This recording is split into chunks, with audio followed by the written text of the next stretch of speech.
Aloha, I'm Arielle, your co hostess for Mama Presents. And Mama has the great pleasure of presenting a really outrageous lady to you.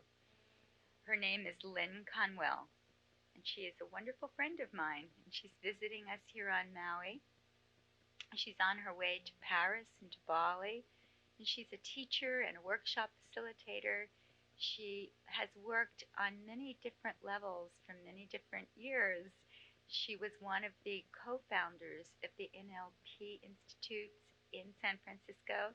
She was the founder of the NLP Institute in Washington, D.C., and she was one of the first people to work with the founders of NLP. For the past 8 years, she's basically been on a spiritual journey. And at this point in her life, she's got tremendous wisdom and ability to incorporate these two Western and Indian philosophies and to offer people a very unique experience. I'd like to welcome her and give her to you and let her tell you a little bit about what she's going to be teaching in Paris and in Bali. That way you can get an idea of what she's all about. So, welcome, Lynne. Thank you for joining us. Thank you, Arielle. Before I start, I'd like to say it's my great pleasure to be here on this island and with its people. It certainly is a place I dream about living myself. As I hop around the country, I always hold Maui as very sacred to me, and it's so beautiful. Gosh, Arielle, as I hear you talk about all of the activities I've done in NLP, I just don't feel that I could be that old. You sure know what you mean. Really. You don't look it either. Oh, thank you. She says that because she's a true friend. As far as what I'm doing currently, it's very much taken the Western philosophy of NLP, which really isn't anything new under the sun. It really had the brilliance to skim the top and the best of all the other disciplines and have it come together in such a way as that it could offer everything. Well, in New York, which is where I'm going to stop on my way to Paris, I'm going to be reviewing a workshop that I've put together in the last 2 years on emotions. It's called The Heart of Emotions. And then when I get to Paris, we'll have a 2-day workshop on that. And then I'll be teaching neurolinguistic programming there. And what I find is in the last couple of years, first of all, let me tell you, for 9 years I did nothing but drink, sleep, talk, walk, NLP.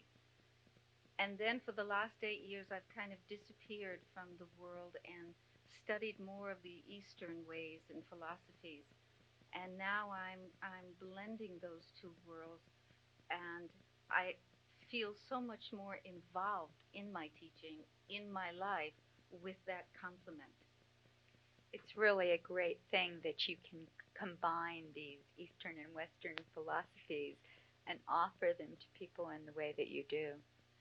Well, thank you. I feel that as a Westerner, you and I weren't born in a cave, so obviously we're to be out here in the world. However, the Western way, even NLP, which is a highly technical, or at least it's known for a highly technical approach to learning and to behavior, I feel really needed more nourishment of the heart in the wisdom from forever ago, which is where the Eastern philosophies came in quite dramatically to give a depth to both myself, my teaching, and also the wisdom of neurolinguistic programming and the other techniques that I blend in. Well, I really do understand that because I've had that experience myself. And Lynne also does healing work in a form of Aptushanka, which she's been studying now for many years, as well as myself. And so it's just an incredible talent to be able to blend these worlds that can be brought together with someone who has such a brilliant mind as yourself, an ability to do that, and someone who has such a passion for God as well. Well, I do have a passion for God. The brilliant mind comes and it goes in the human condition. Yes, it certainly does. So, please tell us, give us a little bit more about what you're going to be doing in Bali. I'm very excited about that trip. I've always wanted to go to Bali, and I understand it's so beautiful. I know you have. Actually, I was afraid to tell you because when I first met Arielle, she was on her way to Bali, and 8 years later, she still has not made it. I'm very excited about Bali. As you know, it's very Hindu, and we are teaching neurolinguistic programming there, which allows me for the first time to be able to introduce more of that Eastern philosophy. How that breaks down on a more practical level is, well, first let me give you a little description of neurolinguistic programming. Right. I was just going to say, so I think you should tell them what neurolinguistic programming is. I have trouble saying those words. Basically, it's a very fancy phrase for something that's quite simple. The founders of NLP have the talent to be able to look, to research, to read, and to go in video, actually, the people who are on the leading edge of their professions with great talents at being able to provoke change, to provoke inspiration in people. And they gathered all this information together and started seeing what patterns were there in these different people that made them so talented. And then they were hungry. They wanted those talents. So they developed a technology in which they could elicit talents from people and then install those talents in themselves. Oh, I like that idea. Let's get more talent. So it was basically a modeler's technology. Actually, even more simplified, NLP lets us know what we as human beings have, what equipment we have in order to make our way in this world, in order to understand, to connect, to have relationships, and to be able to have our dreams come true. Therefore, it also recognizes out of the incredible potential we have, how little we're making of that potential. And when we start to see what we could do and what we are doing, then the only thing that has to happen are the skills and the tools and the technology that will allow us to be able to adapt those dreams into reality. That sounds really exciting. And but how could that like really work? You know, I mean, how do we know how to do that for ourselves and how to change it? I mean, are there types or? Right. With some examples. I want to say something very practical. So even just listening, you'll have something that you can use immediately. It's as though NLP were a huge tool shed of all the things that we have available for us, and it points them out in a way of patterning.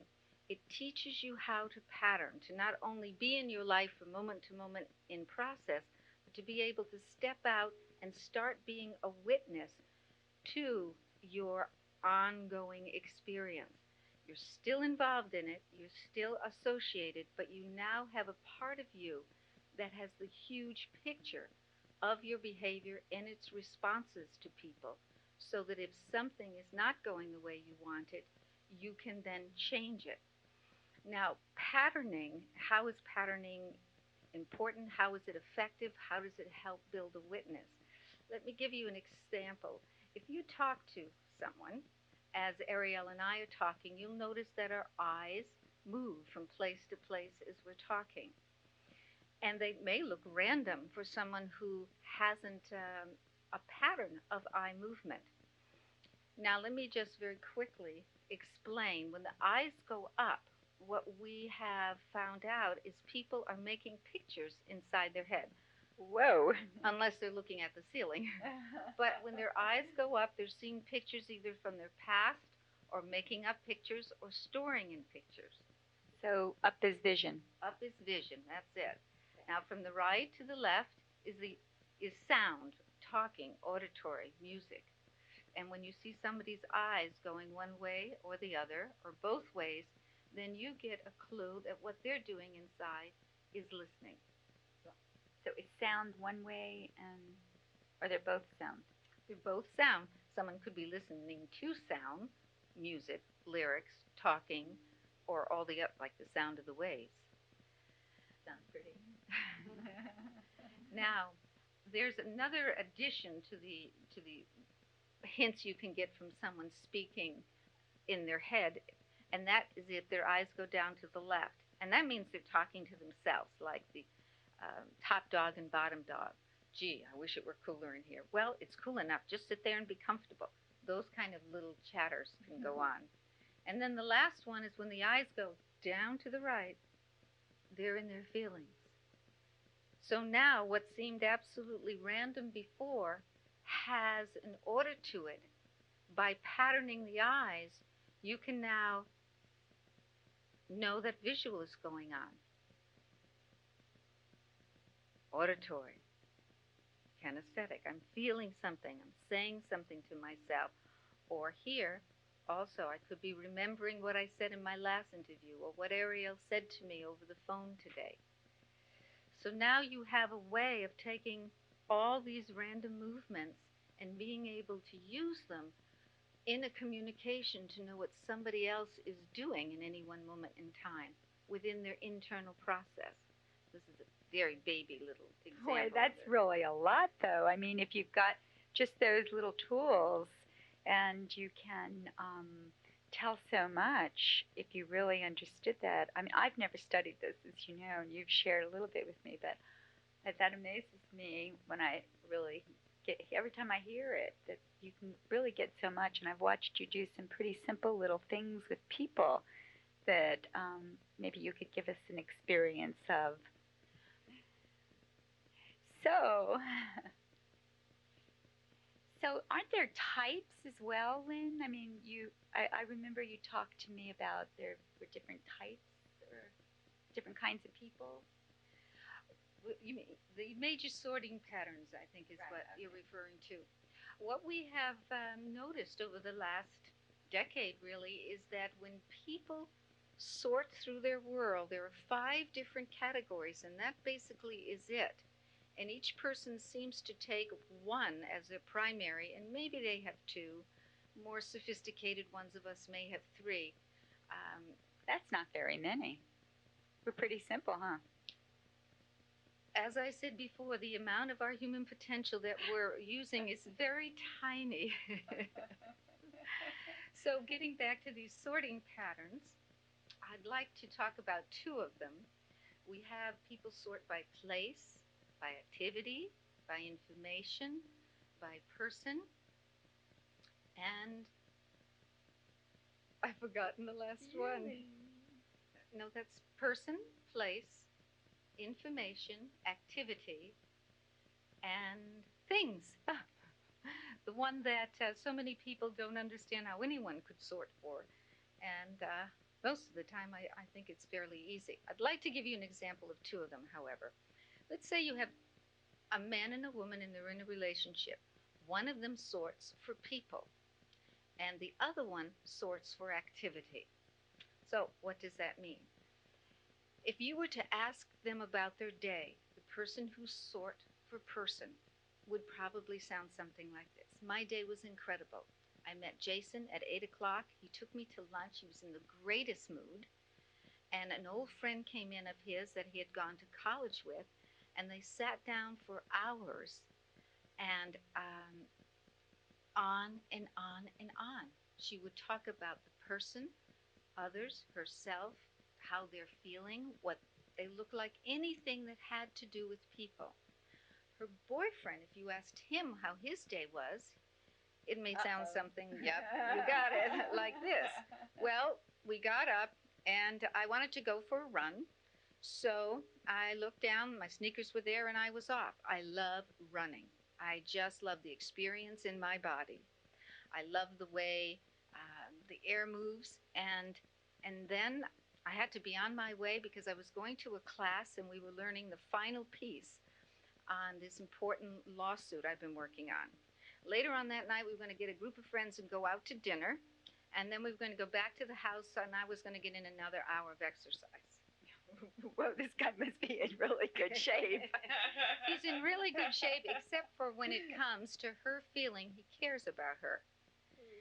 He doesn't focus on or perceive her importance on asking her how she feels, how her day was, whom did she meet. And since that's what's important to her, she feels misunderstood. He feels she's too emotional, too interested in people, too focused on what others want. Where with him, people aren't something, at least in this first example, his primary sort, people are not basically important to his focus, except if he's doing an activity with them. So he may have good friends, but the friends are only in relationship to the activity. Like he may see Harry only once a year when they go skiing, and John when they go fishing.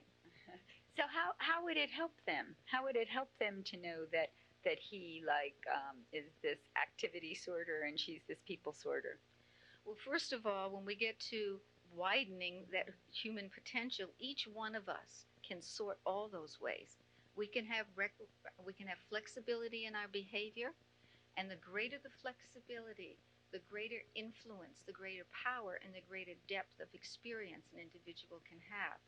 So first of all, they can recognize what's important to each other, become more conscious of that, and also to become uh, wider in their scope of ability to elicit the responses they want from themselves and from other people by putting on and incorporating within them another whole realm that has been dormant in each of their experiences. Well, that would be some pretty valuable information. It sounds like it might even save a relationship. I've certainly felt that way because I'm one of those people feeling kind of people. And I know I haven't been able to understand when they don't understand why people are important to me.